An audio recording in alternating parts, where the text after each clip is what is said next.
মুখ্যমন্ত্রী তো যখন গ্রেপ্তার হচ্ছে তখন থেকেই অনুব্রত মণ্ডলকে অ্যাভয়েড করে এসছে।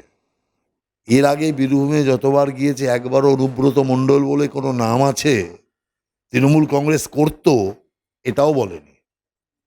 অতএব 3 কিলোমিটার দূরে আজকে ছিল অনুব্রত মণ্ডলের বাড়ি থেকে।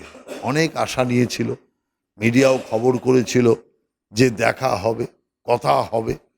দেখা তো দূরের কথা, ওর নামটা পর্যন্ত মুখে আনেননি।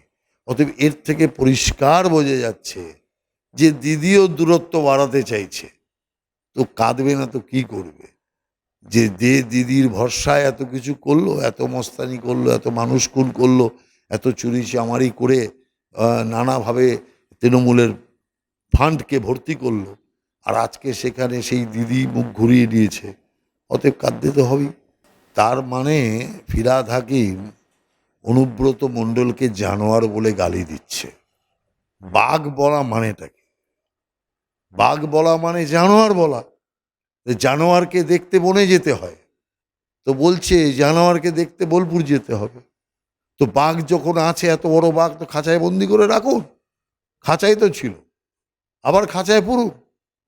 সেই কারণে আমি মনে করি যে অনুব্রত মণ্ডল যে কাণ্ড কারবার করেছে, সুস্থ মানুষ যা করে তা কিন্তু করেনি।